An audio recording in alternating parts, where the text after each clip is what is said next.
Well, welcome everyone. Thank you for coming out today. Welcome to Excel Inc. and welcome to the New Albany Business Park.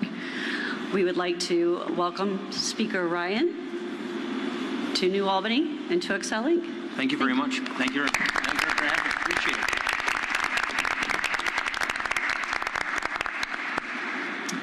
I think the first time I came to New Albany, is Dave Sapker here? Yeah, there he is. I was in his wedding at New Albany. What year was that, Dave? 95. Yeah, I thought so. Okay, I was 95 or 96. So it's nice to be back to New Albany. I've been here a number of times since then, but the first time was a great memory, which was watching this great guy I went to Miami, Ohio with, who, if you need a cardiologist, I recommend Dave Sapker, getting married here in New Albany. So the people in the press, they're here because they want to listen to me talk about tax reform. So I want to tell my friends in the press I'll be making statements later about the questions that they all have at another time, but right now we want to talk with the people here at Excel, the people here in the Business Park in New Albany, about the issues that they're facing, about the jobs, about tax reform, about what we can do to get economic growth going in America. And I've got a few remarks I wanted to make, if you don't mind. No, absolutely. First of all, this is nice to come back. I look at Columbus kind of like the Silicon Valley of manufacturing.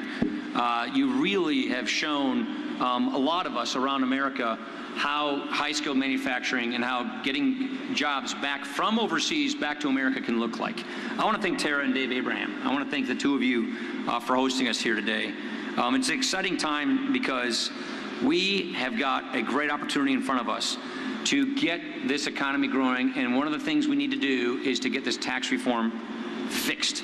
I'm sitting right next to senior member of the Ways and Means Committee, chairman of the Health Subcommittee, Pat Tiberi, who is going to be one of the architects of the overhaul of our income tax code, which is designed to get jobs back in America.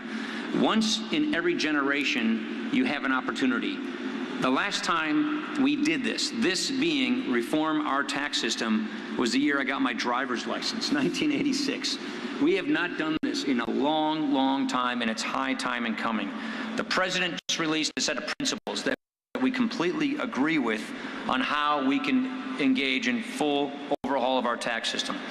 And what I'd like to say is this. On the individual, families are dealing with a tax code that is extremely complicated. There are 7 different brackets.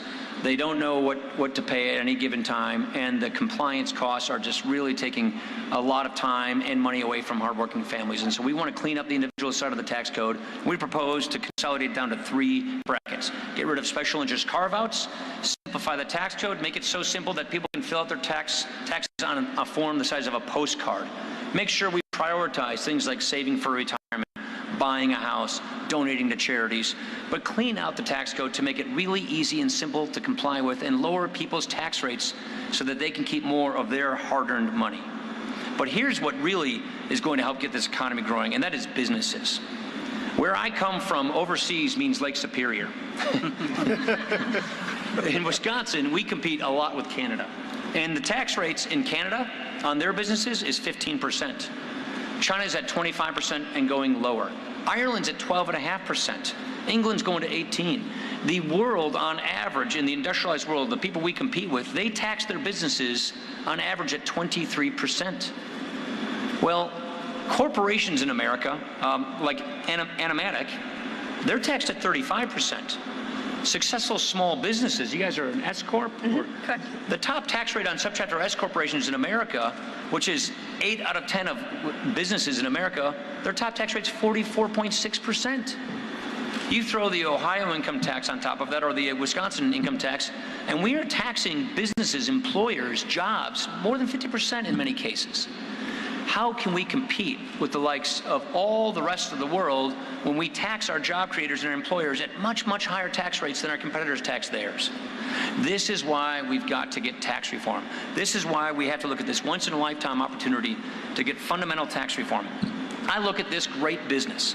I look at what Tara and David did in 1995, I think you said, 12,000 square feet. They started with 1,200. Yeah, you said 1,200 square feet. And you started with a loan from family, and here you are. a 500,000 square foot facility, 400 full-time employees coming from all different walks of life. What you have done here embodies the American dream. It's a result of taking it's easy. We have a tax system that penalizes job creation, economic growth, saving. We want to fix that so we have more of the things we need in this country. More risk-taking, more job creation, more businesses being built, and more manufacturing occurring in America so that we can get rid of this bias against economic growth and job creation.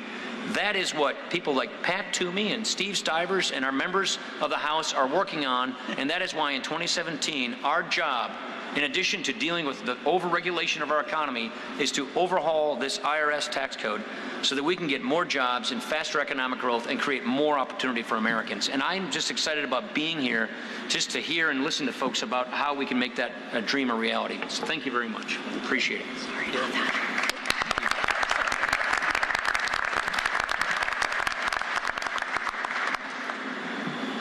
Representative T. Berry.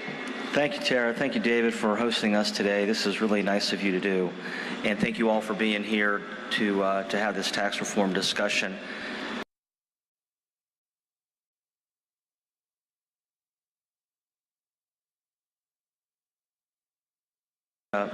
Say thank you to New Albany for the leadership that the city has shown, that the business community has shown in investing and attracting jobs.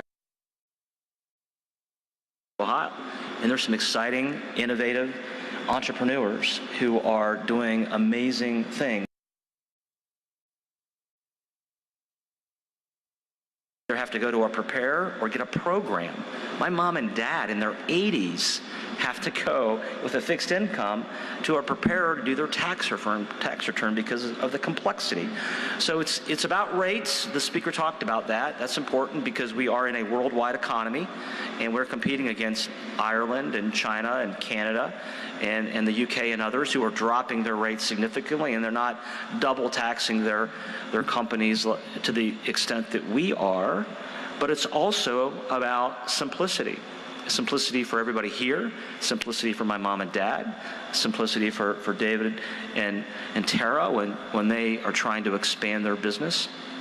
So it's a piece of a larger pie with respect to how do we get more Americans to take the risk that the speaker talked about, and that risk to reward. And the tax code is part of that.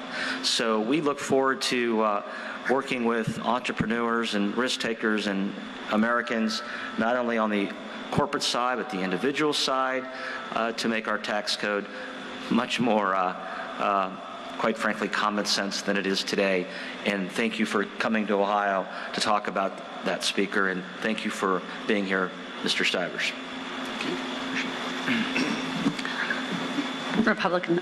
Representative Stivers. Well, sorry about that. I'll be brief. I want to thank the speaker for coming to Central Ohio to meet with so many great businesses and entrepreneurs to talk about the tax code. We need to make it more simple. We need to make it more fair. We need to make it more competitive. And I'm looking forward to having the speaker hear more from folks, because I know that many of you today have been talking about the skills gap. You've been talking about regulations. You've been talking about access to capital. We're looking forward to adding those dimensions. But our first job has to be getting tax reform done. I'm so lucky to have Pat Tiberi as a crosstown partner, because he's a leader on tax reform. He is influential in making this happen. And I trust that Pat's going to do a great job, and we're all here to back him up. But he's doing a great job on the Ways and Means Committee. Mr. Speaker, thanks for being here today. Thank you to all the Central Ohio companies, entrepreneurs, and officials that are here to take part in this discussion today. Thanks, Tara and David, for hosting. Thank you. Thank you, Speaker, very much. So I'd like to just open it up and just listen to some of the folks here at the roundtable and just give us your take on things. What are the barriers that are making it harder for you to expand? What are the things you want to see us do to make a difference? And obviously, you know, tax reform is one of our big things, but we're also engaged in a big regulatory reform agenda. But I'd like to just hear from the local business leaders, if that's okay. Perhaps I could go first. Yeah. Go ahead, Scott. Mr. Speaker, first of all,